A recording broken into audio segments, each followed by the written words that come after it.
지난 주일 사드락과 메삭과 아벤느고의 믿음은 그렇게 하지 아니하실지라도의 믿음이었음을 말씀을 드렸습니다.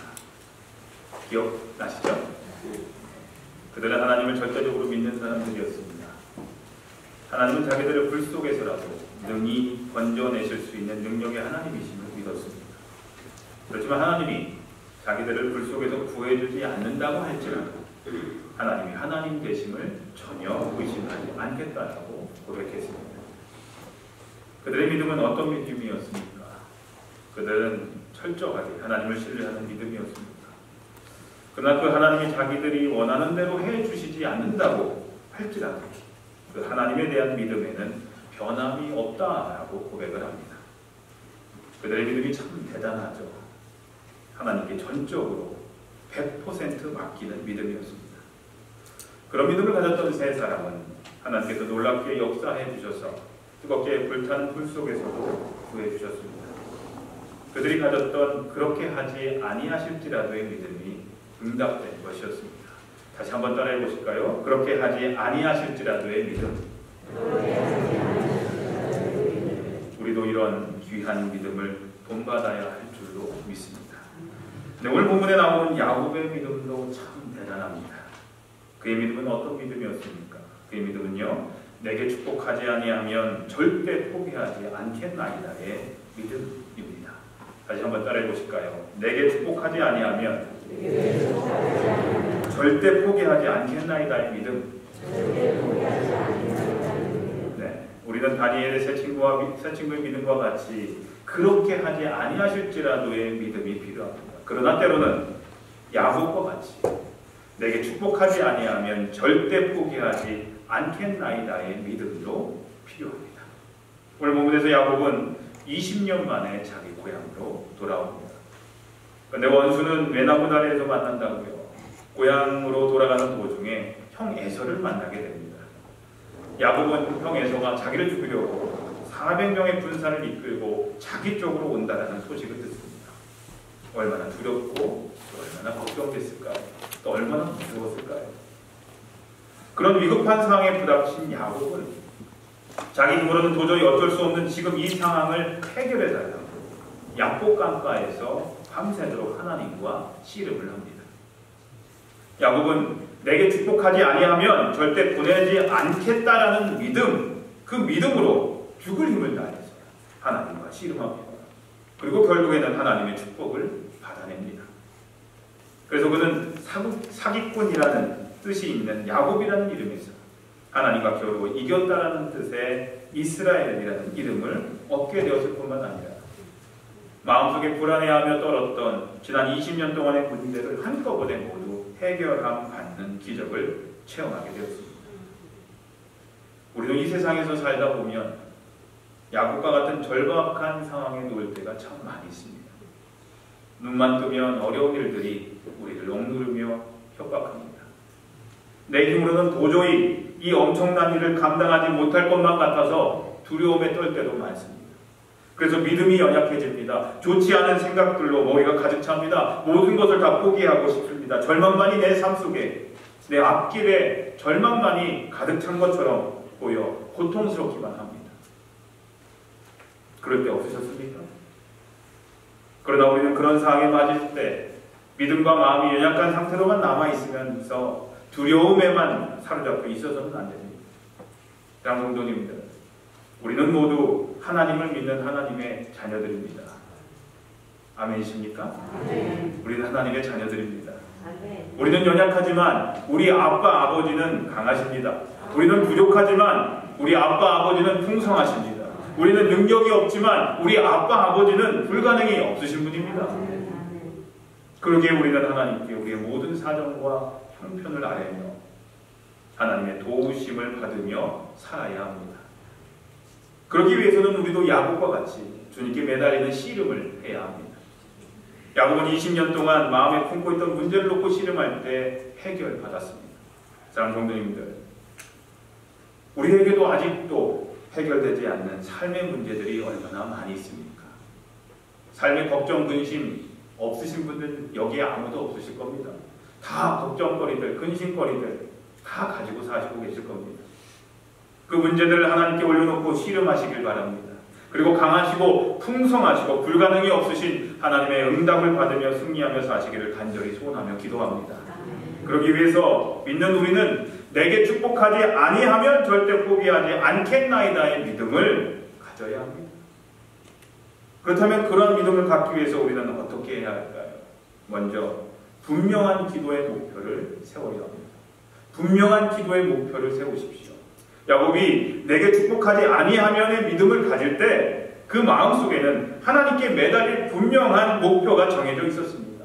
하나님은 분명히 그에게 약속의 땅인 가나안으로 돌아가라고 명령하셨습니다. 그리고 하나님의 축복해 주시는 모든 것을 누리며 하나님의 뜻을 이루라고 하셨습니다. 그러기에 그는 반드시 가나안 땅으로 돌아가야만 했습니다. 그런데 형이 어떻게 알았는지 400명의 군사를 이끌고 자기를 죽이러 오는 것을 봅니다. 이런 상황이 된다면 야곱은 하나님이 약속해 주신 가나안 땅에 가보지도 못하고 죽게 될 것이 뻔합니다. 그래서 야곱은 형 에서와의 문제가 해결돼서 고향 땅으로 돌아가 하나님의 약속의 말씀이 이루어지게 해달라고, 자신의 삶 속에 하나님의 뜻이 이루어지게 해달라고 기도합니다. 창세기 32장 11절에서 12절에 주님, 부디 저의 형의 손에서 에서의 손에서 저를 건져주십시오. 형이 와서 저를 치고 아내들과 자식들까지 죽일까 두렵습니다. 주께서 말씀하시기를 내가 반드시 너에게 은혜를 베풀어서 너의 씨가 바다의 모래처럼 셀 수 없이 많아지게 하겠다 하시지 않으셨습니까? 이렇게 기도합니다. 야곱은 하나님의 약속의 말씀을 붙잡고 기도의 목표를 정한 것을 볼 수가 있습니다. 하나님이 약속하신 것을 이루기 위해서는 하나님이 이렇게 해주셔야 합니다 라고 그는 하나님께 목표를 세우고 매달립니다. 그리고 하나님은 야곱이 정한 그 기도의 목표를, 거룩한 욕심을 기쁘게 여기시고 그 문제를 해결해 주십니다. 시각장애인이었던 바디메오를 모아도 분명한 목표를 세운다는 것이 얼마나 중요한지를 알 수 있습니다. 그는 태어나면서부터 시각장애인이었습니다. 오직 그의 소원은 눈 뜨는 겁니다. 그래서 그는 예수님을 만나면 반드시 자기의 눈을 뜰 수 있다는 꿈을 가지고 있었습니다. 그런데 어느 날 자기 앞에 예수님이 지나가신다는 소리를 듣습니다. 그는 외치기 시작합니다. 다윗의 자손 예수여, 나를 불쌍히 여기소서. 제자들이 시끄럽다고, 좀 조용히 하라고 소리를 지르지 못하게 합니다. 사람들이 시각장애인 주제에 예수님을 왜 찾느냐라고 핀잔을 줍니다. 군중들의 웅성거리는 소리는 바디메오의 소리가 들리지 못하도록 막습니다. 여러 가지 악조건이 그의 소원을 막으려 하지만 그는 포기하지 않습니다. 그는 끝까지 소리를 지릅니다. 다윗의 자손 예수여, 나를 불쌍히 여기소서. 드디어 예수님이 그의 끈질긴 끈기를 보시고 그를 부르십니다. 바디메오는 자기 옷도 벗어던지고 예수님께 달려갑니다. 예수님이 그를 만났을 때 제일 먼저 하셨던 질문은 내게 무엇을 해주기를 원하느냐? 였습니다. 이 말씀은 네 마음에 분명한 기도의 목표가 있느냐는 겁니다. 이때 바디메오는 지체하지 않습니다. 선생님이여, 보기를 원하나이다. 이때 예수님이 그를 향해 말씀하십니다. 가라, 네 믿음이 너를 구원했다 라고 말씀하십니다. 바디메오는 예수님으로부터 응답받습니다. 자기가 기도하던 목표가 이루어진 겁니다. 사랑하는 성도님들, 우리가 인생을 살면서 다양한 사람들을 만나게 됩니다. 근데 계획을 철저하게 잘 세우며 목적을 정해놓고 살아가는 사람들은 그 인생을 알차게 사는 것을 바라봅니다. 근데 목표나 목적도 없이 아무렇게나 사는 삶은 너무나도 힘이 듭니다. 목표를 올바르게 분명하게 정하고 살면 인생이 행복해지지만, 풍부해지지만 분명한 목표를 정하지 못하고 사는 사람들은 그렇지 못하게 되기 때문입니다. 어느 세일즈맨의 죽음이라는 그 희곡이 있습니다. 영국인데 거기에 나오는 주인공은 윌리 로만이라는 사람입니다. 그는 자기 인생의 목표를 이렇게 정하며 살았습니다. 많은 사람들이 이런 목표를 세우고 삽니다. 첫째, 장사를 크게 하는 것. 둘째, 모든 사람이 자기를 좋아하게 하는 것. 셋째, 자기 자식들이 자기 발자취를 따라오게 하는 것. 이 세 가지가 그의 인생의 목표였습니다. 이런 것은 분명한 목표가 되지 못합니다. 하지만 이게 그의 인생의 목표였습니다. 어느 세일즈맨의 목표였습니다. 그러나 이러한 그의 꿈은 하나하나 끼워지기 시작합니다. 먼저 직장을 잃게 됩니다. 그러자 사람들이 그를 떠납니다. 또한 매우 실망스럽게도 자기 자식들은 하나같이 믿을 수 없게 됩니다. 가족과의 관계가 깨집니다. 그리고 자기를 따르지 않는 겁니다. 그리고 마침내 이 사람은 절망에 빠지게 됩니다. 그리고 결국에는 자살을 합니다. 이 희곡은 그의 무덤가에서 한 아들이 하는 말로 끝이 납니다. 아버지는 잘못된 꿈을 가졌습니다. 그분은 자신이 누구인가를 끝까지 몰랐습니다. 라고 합니다. 잘못된 인생의 목표, 헛된 꿈들, 세상적인 욕심은 삶을 절망으로 이끌게 됩니다. 왜 그럴까요? 우리 인생의 목표가 하나님과 무관한 것이 될 때, 하나님과 상관없는 것이 우리의 인생의 목표가 될 때 결국 헛된 것으로 끝나게 되는 겁니다. 좋은 열매가 맺혀지지 않은 것을 우리는 수없이 바라봅니다.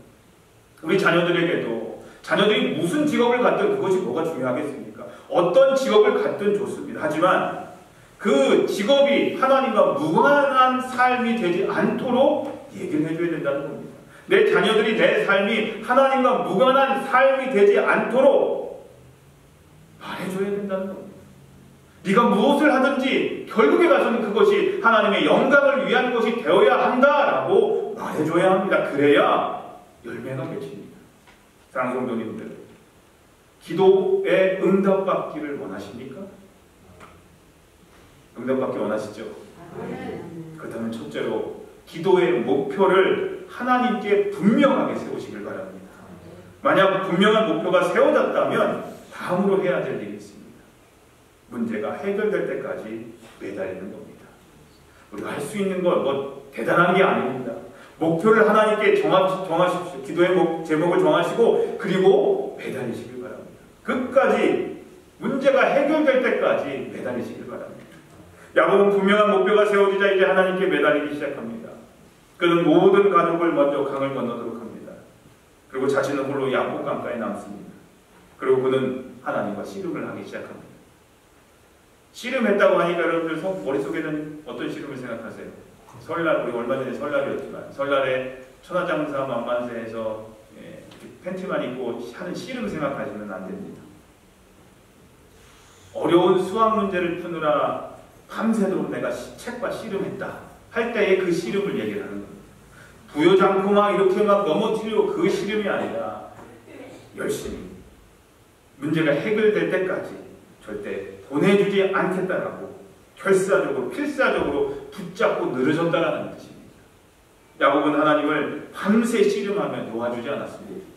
그러자 하나님은 야곱의 허벅지를 찹니다. 그의 관절이 덜덜댑니다. 야곱은 절뚝거려야 합니다. 제대로 걷지도 못합니다. 그래도 야곱은 하나님을 놓지 않습니다. 새벽이 되자 하나님이 야곱에게 이렇게 말합니다. 새벽이 가까우니 나로 가도록 하라. 그러나 야곱은 자기 기도 제목이 형 에서와의 문제를 해결해 주시지 않으면, 그 기도 제목을 이루어주지 않으시면 안 보내겠다고 합니다. 왜냐하면 그 문제가 해결되지 않는다면 자기는 죽게 됩니다. 또한 사랑하는 가족도 죽게 됩니다. 그리고 하나님의 약속도 이루어지지 않습니다.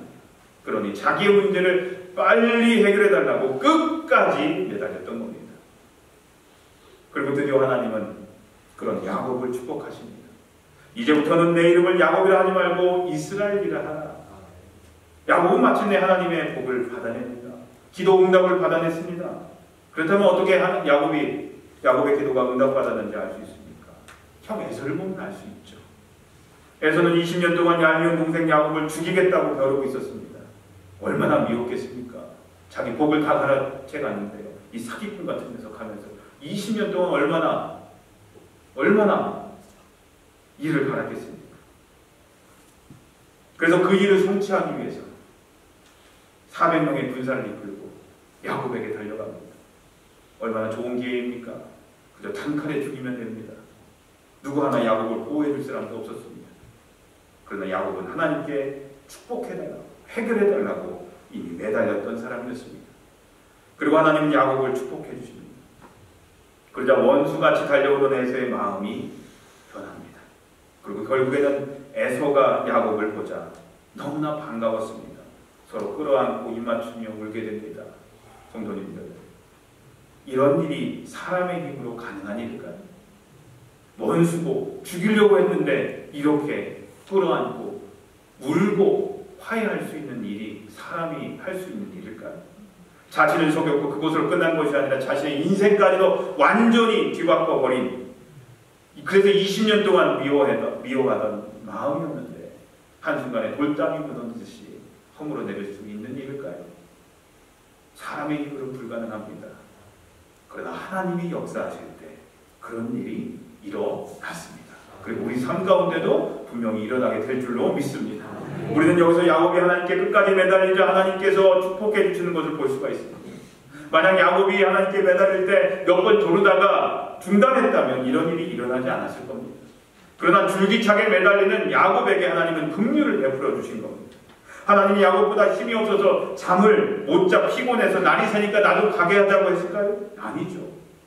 하나님은 야곱이 목숨 걸고 기도하는 그의 거룩한 욕심을 그를 존중하고 인정해 주셨던 겁니다. 저 아이가 저렇게 열심히 기도합니다. 저렇게 매달리는구나, 저렇게 씨름하는구나 하는 그 마음을 존중해 주셨다는 겁니다. 인정해 주셨다는 사실입니다. 장성도님들, 여러분들은 여러분들의 답답하고 막막한 문제를 놓고 해결받고자 야곱과 같이 하나님께 매달려 보셨습니까? 야곱처럼 하나님과 씨름해 보셨습니까? 야곱은 그냥 기도한 것이 아닙니다.